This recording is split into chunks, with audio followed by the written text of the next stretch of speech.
Of course, we're seeing the ongoing Syrian crisis. We've seen Jordan take over 1.3 million refugees. What impact has that had on your country? Well, you know, all over the world, there are about over 65 million displaced people. These are people who have been forced out of their homes because of conflict and persecution. And 90% of those people end up in developing countries. So it means that those countries that are least equipped to handle such a crisis are the ones who end up bearing the brunt of it. And Jordan has, as you mentioned, taken in 1.3 million refugees, which has had a devastating impact on our country. Only 10% of them are in refugee camps. The rest are in our towns and cities, which has had a tremendous impact on our infrastructure, our resources, jobs, services, so schools, healthcare centers, hospitals.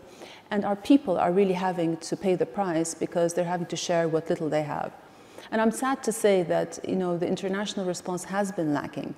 Some countries have been generous, and we're very grateful to that, but the scale and the scope of the crisis way outpace the support that we're getting.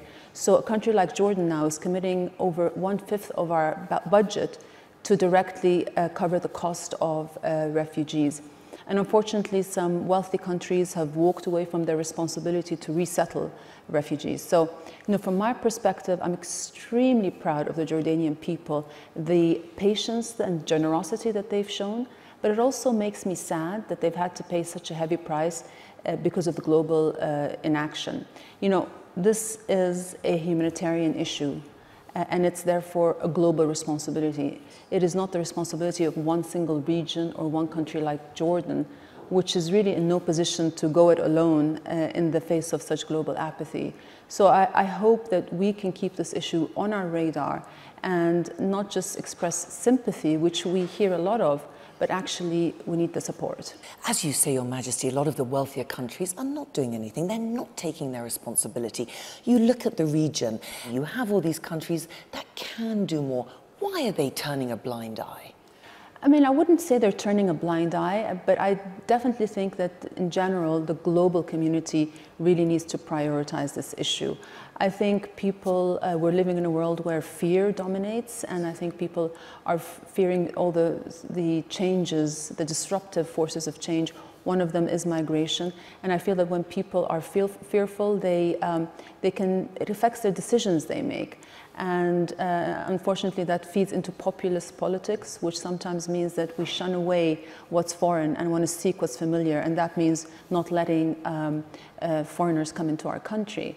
And that's a real issue we have to face, because historically countries have always benefited from diversity, and economies have grown when they've let other nationalities in. So I think it's a mentality of openness that we really need to embrace. With the issue of refugees and migration, until we really embrace the idea that the movement of people is part of the human experience, it's not apart from it, it's part of it. And we really need to come to terms with that. Only then can we really upgrade and remodel our humanitarian systems so that they're better able to respond to these crises. Otherwise, we'll just be limping from one crisis to the next, leaving a trail of heartbreak and broken lives behind. And I think that that's not to anybody's benefit. Hi, I'm Tanya Breyer, and thank you for watching CNBC Conversation. If you want to watch another episode, just click on the videos. And don't forget to subscribe to CNBC Life for the very best in feature programming. Thank you so much for watching.